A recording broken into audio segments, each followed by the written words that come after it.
Well, before we get started, can I just say it's an absolute privilege to preach the very last sermon of 2017. And if this sermon goes to plan, then maybe I'll preach the first one of 2018 as well. I'm just kidding. Now, I'm not a gambling man. As you know, Christians, we shouldn't gamble. But if I was, I'd be willing to bet that there's probably a handful of people, maybe a few more, that are a bit anxious, a bit worried about some things in 2018. Am I right? Maybe a few of us are a bit worried about some things. So I thought we'd tackle this passage, which is very often preached. I'm sure you've heard it many times before. And can I just say at this point, whenever I hear this passage preached, Matthew chapter 6, I seem to have always heard it. I mean, you've heard it loads of times, but I seem to always hear it by people who say, well, I myself am not an anxious man, but my wife on the other hand, she's an anxious person, but I'm not that anxious at all. Well, can I just say, it's a good job that we don't have to preach everything we've experienced before, because us as preachers, we wouldn't really be able to preach on much. But can I just say, if we had to preach what we've experienced before, I myself am more than qualified to speak on worrying. I mean, let's face it, you don't get a hairstyle like this at 26 years old if you live a carefree life. So, let's get to work. I've got 4 headings for us today. The first heading is, birds have brains. My second heading is the NHS's biggest regret. My third heading is what if, what if, what if, what if. And my fourth and final heading is the whole world is watching you worry. So, firstly, birds have brains. So just flick over to verses 25 and 26. Therefore I tell you, do not be anxious about your life, what you will eat or what you will drink, nor about your body what you will put on. Is not life more than food, and the body more than clothing? Look at the birds of the air. They neither sow nor reap nor gather into barns, and yet your heavenly Father feeds them. Are you not of more value than they? Okay, watch this. Right. I'm going to ask you all a question now. How many of you, just raise your hand now, how many of you, now just listen to the question carefully, how many of you regularly feed the birds in your garden? I'm not just talking about scattering a bit of bread to the local ducks in the pond. How many of you feed the birds week by week in your garden? Just raise your hand. Okay, so we've got about 7 or 8 of us, okay? Now, isn't that interesting? We don't all feed the birds, but a few of us do, and yet the birds carry on living, don't they? The birds are still alive. When we go out here tomorrow morning, if it's not this raining, they'll probably be hiding away. But we'll see birds, won't we? They're still alive. And the funny thing about birds is, birds don't act like us, do they? As this passage says, the birds don't plan. They're not worried about the next day. They don't think, oh, at 4 o'clock the next day, I'm going to find a worm in that park and it's going to be just there. No. They trust our Heavenly Father. They trust the Creator to feed them. And because they've got this mindset, I know it's wired into them, but because they've got this mindset, they're the happiest of all the creatures. What do birds do all day long? They sing in the branches because they're so happy and they're totally at peace. This Christmas time, I was speaking at a carol service at Parbold, and I heard some very stinging news. I was talking to a man, we were eating a meal, and I was talking to a man across the table from me, and he told me some very stinging news, that one of the greatest Christian minds of our generation stepped into eternity. Who am I talking about? RC Sproul. And not that I didn't believe him, but I thought, I want to check this out for myself. So that night I went home and I went on the internet and I found a video of RC Sproul talking. He was at this conference and he had, you know, one of those things that people have that, like a respiratory tube around him. And he was asked this question. He said, RC, you've been struggling with these health problems for such a long time. Your health isn't good and you've preached the word. You've had so much blessing on your life. How do you deal with these ailments? How do you deal with these troubles in your life? And R.C. Sproul, this man with a colossal mind, this man who has a huge intellect, who knows Hebrew, who knows Greek, who knows all of these different things, R.C. Sproul answered with one of the most simple answers ever. He said, I go to Psalm 23. And I remember that the Lord is my shepherd and I don't need to want for anything. I remember that I've got a sovereign shepherd and he won't put anything in my life which I can't carry. He won't give me anything which I can't handle. So all of this is from him. So my question to you is this. Where is your faith in the shepherd? Do you trust him? I mean, do you really, really trust him? Can you honestly say that the Lord is my shepherd? I don't want anything. I don't need anything because he gives me everything. Everything that I need, even bad or good, I'll accept it, like Job said.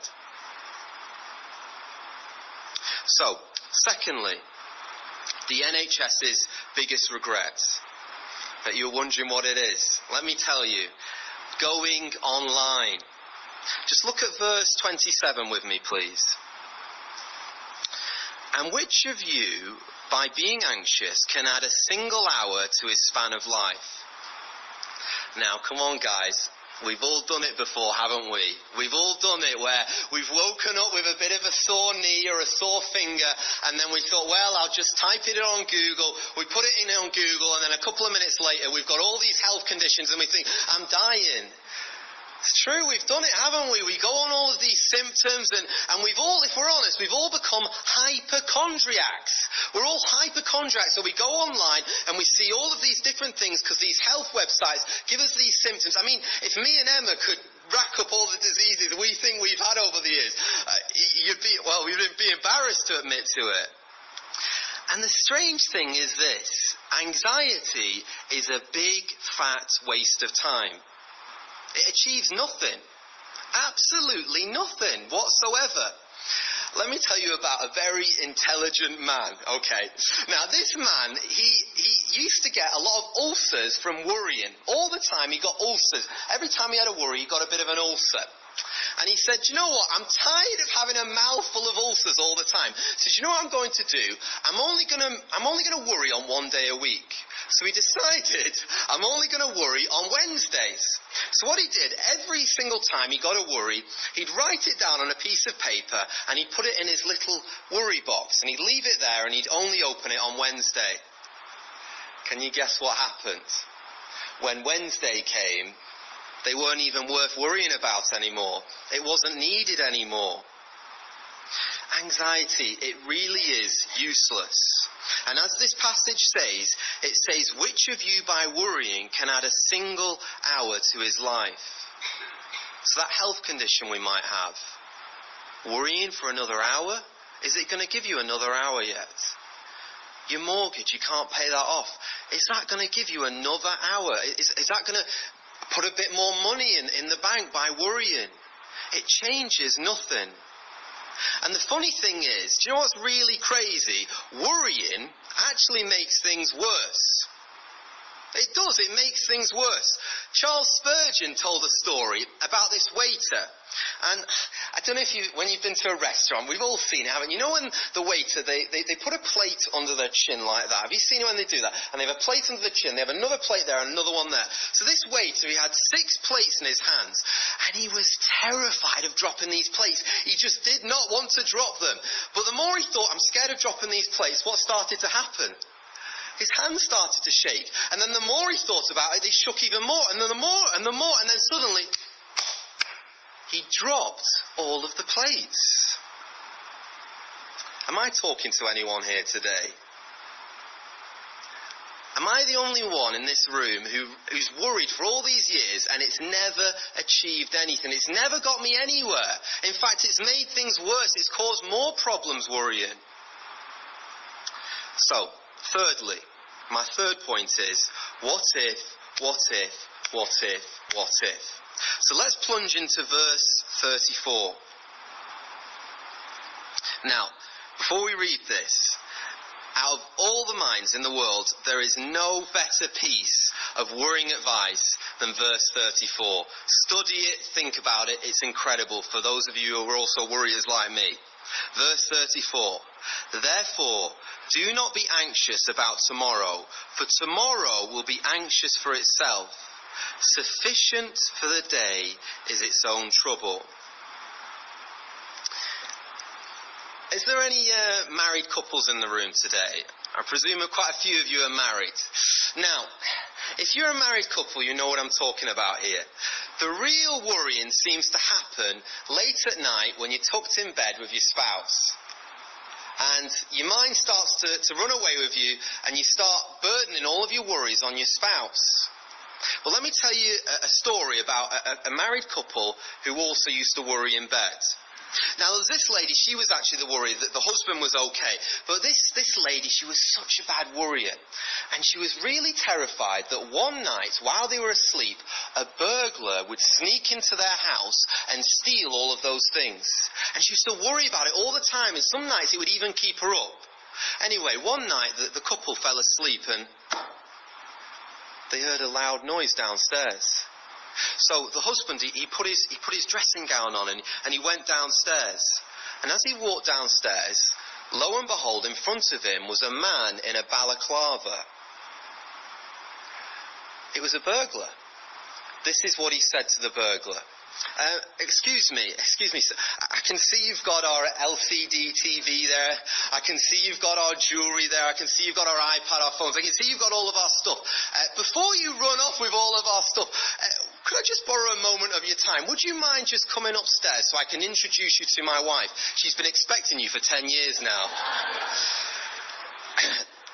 You see, the truth is this. If you're a worrier like me, worriers live in the future, don't we? We spend our whole time living in the future, thinking in the future. And because we live in the future, we destroy the present. We miss those everyday blessings. Those mercies which are new every morning, we miss them because we're always living in the future, thinking what could happen. Now, I'm going to make quite a strong statement now.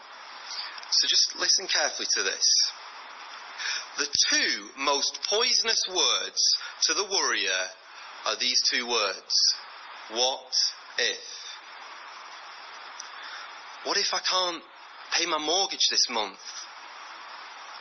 What if we don't have enough money to pay the bills? What if that CT scan that I've had, what if the news comes back and it's the worst news, the worst possible news? What if that happens? What if my children never become Christians and I live my whole life and then they die and they go to hell? What if my family fall to pieces? What if? And those two words, what if, the world of the worry is rooted in this wrong Disney idea, this humanistic idea that all of our world here is perfection and we can have perfection in this life. And it's just totally untrue because the fact of the matter is we're sin damaged. We're broken. We live in a less than perfect world. And when we're trying to have this perfect life, it's not going to happen in this life.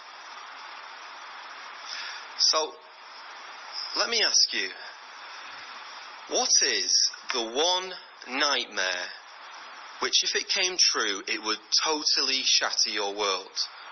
So everyone, do this now. Everyone in your own minds, do this now. Think of your chief worry. What is the one thing that terrifies you? The one thing that keeps you up at night? What is your one big worry?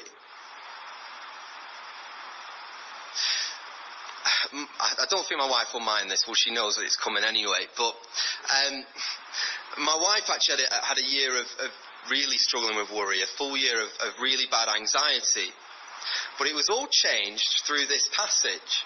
And it happened at a tiny little church all the way down in Pembrokeshire with just 15 people, and it was called a Calvinistic Methodist church. Well, there's an oxymoron if you think of one. I don't even know what that means. But the point is this, what he said, this preacher in this tiny church, he said, people in his congregation will come forward and they'll say, Pastor, I just couldn't cope if that dreadful situation happened in my life. There's no way I could manage with it if that dreadful thing happened. And his response was this, well, of course you can't cope with that. Of course you wouldn't be able to cope with that because you're not in the situation now. God isn't going to give you grace, the grace that you need 2 years from now today.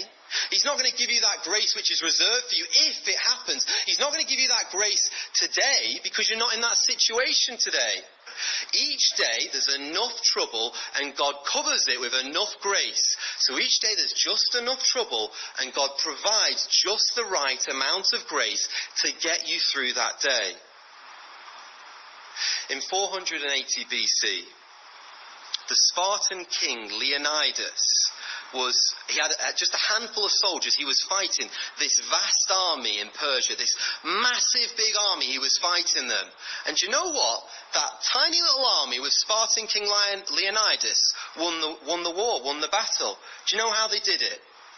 They were in this mountain valley pass, and it was a very narrow mountain valley pass, just enough for one person to come through at a time.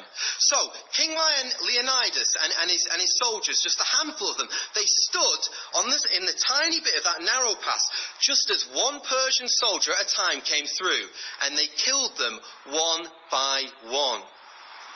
Now, Charles Spurgeon commented on this, and he said, if that Spartan army, no matter how valiant, no matter how ferocious they were, if they went out into a wide open plain, they'd be defeated straight away. And we ourselves, as Christians, need to stand in the narrow pass of today. If we try and take on all of our worries at one time, if we take them all at one time, we'll be totally defeated. But instead, we've just got enough grace to get us through one trouble at a time. Take it out one trouble at a time. So, today you couldn't get up the stairs. Your arthritis was so bad that you couldn't quite make it up the stairs. Does that mean you start thinking, oh, well, in 3 years' time, if this condition gets worse, then does that mean that I won't be able to leave the house or I won't be able to go out anymore? No. Today, you just couldn't quite get up the stairs. Each day is a sufficient amount of trouble. Deal with that today, and God will give you the grace which will come when you need it. So the fact is this, guys. When we live in the future, we need to stop doing that, don't we? Us worriers, we need to stop living in the future. Now, that doesn't mean we don't plan, because that would be very silly as well not to plan. But it means that we trust the sovereign shepherd with the future, with the uncertainty of tomorrow. J.C. Ryle once said, "If tomorrow brings a cross, he who sends it will send the grace to bear it." And fourthly and lastly, the whole world is watching you worry. Look at verse 32 and verse 33. For the Gentiles seek after all these things, and your heavenly Father knows that you need them all. But seek first the kingdom of God and his righteousness, and all these things will be added unto you. Please, everyone just look at me for a moment.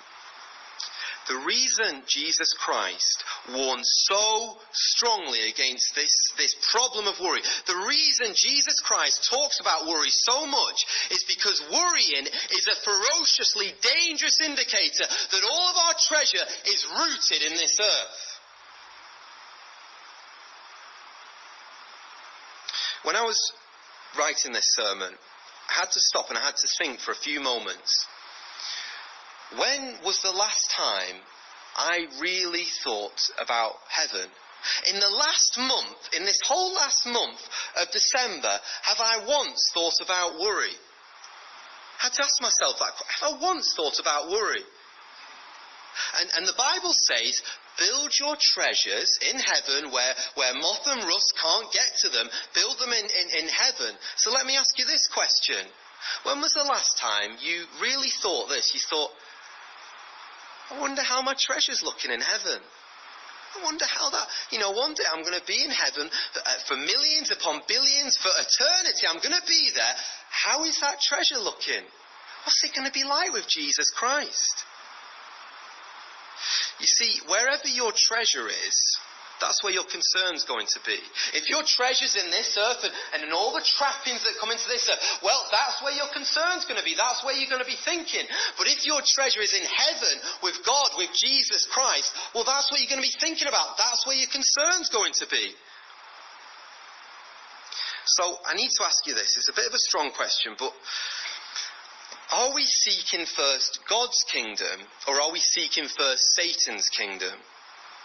Because the Bible says the God of this world has blinded our minds. So all of this world, all of these things are Satan's ways of enticing us, of seducing us, of getting us to think about this earth. Are we thinking more about the things of this earth, or are we thinking about heavenly things, about Christ Jesus? Because that is one of the best ways to defeat worry. And then in verse 32, it says, the Gentiles, the pagans, the unbelievers, the non-Christians. It's those people who run after those things. It's those people who worry. So of course they're going to worry. Of course the non-believer is going to worry. That's absolutely certain that the non-believer is going to worry, because this is their best life now. They've got nothing else. The non-believer is all they've got is one life. Live it to the full. Get everything you can out of this life. Get the orange and squeeze every last drop of juice out of it, and get everything you can, because that's it. It's over. It's over after this life. But do we do the same? Are we trying to squeeze every single drop out of the orange and get all of it now? I'm going to make a bit of a confession with you. Sometimes I'm really embarrassed of what a terrible witness I can be to Emma's family. Now, Emma's the only Christian in her family. There's none that are Christians. And I do spend a lot of time with Emma's family, particularly her mum, and we sit on her really comfy sofas, which are much comfier than ours. And I talk to her. But sometimes I get a little bit too relaxed. And sometimes I'll just pour out all of my worries, all of my anxieties, all of my problems that I have in this life. And what kind of a witness is that to Emma's family? You see, the whole world is watching you as you worry. The whole world is watching you when calamity strikes. They want to see if this Christianity is really the real deal. They want to know if this Christianity is as good as you say it is. They're listening to everything you say. They're listening to see if this Jesus Christ is as precious as you say he is. You've claimed he is, and now the pan's boiled over. Now things are getting difficult. Now things are getting hard. Are you showing them? Are you telling them that Jesus Christ is all you need? Because they're listening, they're watching, they want to know.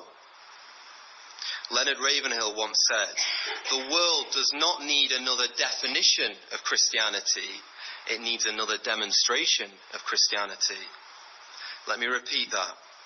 The world is not waiting for another definition of Christianity, it's waiting for another demonstration of Christianity. And as we close, may I just, I see there's a few young people in the room. Well, I work for Young Life, so I've got quite a big heart for young people. Can I just speak to the young people for a couple of moments? Now, if you're born around the year of 2000, do you know what all the scientists, the psychologists say you're called, your generation is called? You're called the generation of anxiety. Well, there's a compliment for you, isn't there? But you're the generation of anxiety, and they say that if you had a mascot, your mascot would be Katniss. Now, I don't know a surname. I should have done a bit of research, but just come and tell me at the end. Katniss from the Hunger Games. I don't know her full name. Jennifer Lawrence is the actor. But they say she is your mascot. And why do they say that? Because Katniss in the Hunger Games, she's fighting the whole world and she can't trust anybody. She doesn't know who she can trust. And that's what it's like for you people. You feel like, I don't trust my friends sometimes. They stab me in the back. Or you might feel like, I can't trust my teachers. They're always trying to rule over me. They're always trying to oppress me. Or I can't trust my parents. They're doing this and they're putting these rules on me and they don't really care about me. And all the time you're thinking, I just don't know who I can trust. If you're a young person, let me ask you a strong challenge now. When your grandparents were teenagers, were there more or less suicide than there are today? So have a think about that. When your grandparents were teenagers, do you think the rate of suicide has increased or decreased since then? There's a lot more suicides today, aren't there?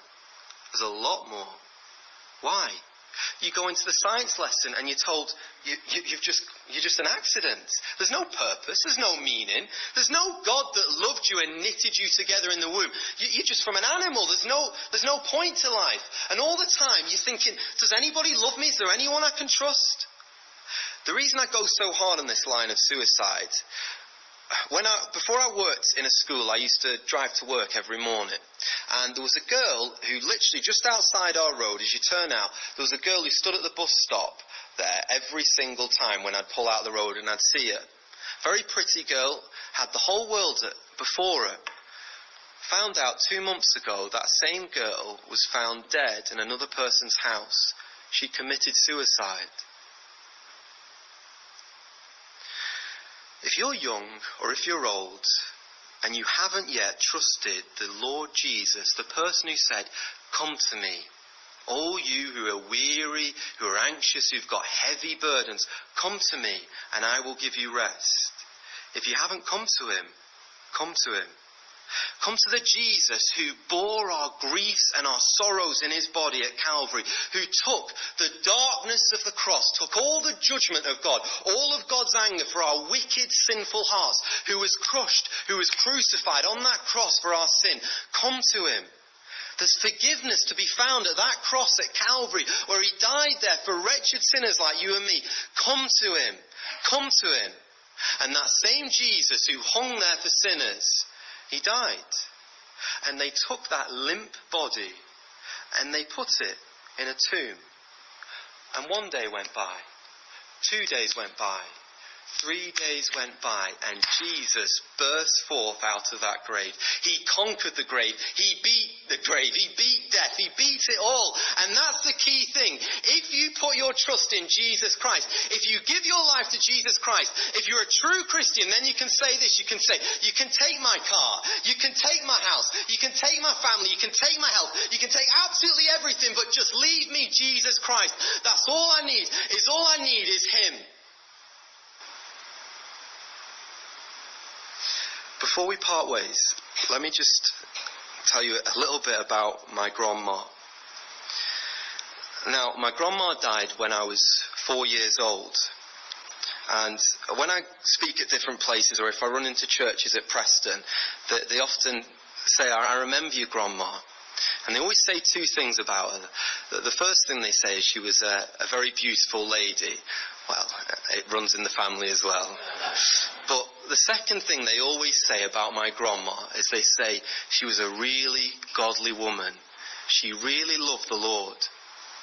And if you go to a tiny little village called Inskip in Lancashire, if you walk up there, you can stand by my grandma's grave. And on her grave is written her favourite verse, and it's from 1 Peter chapter 5.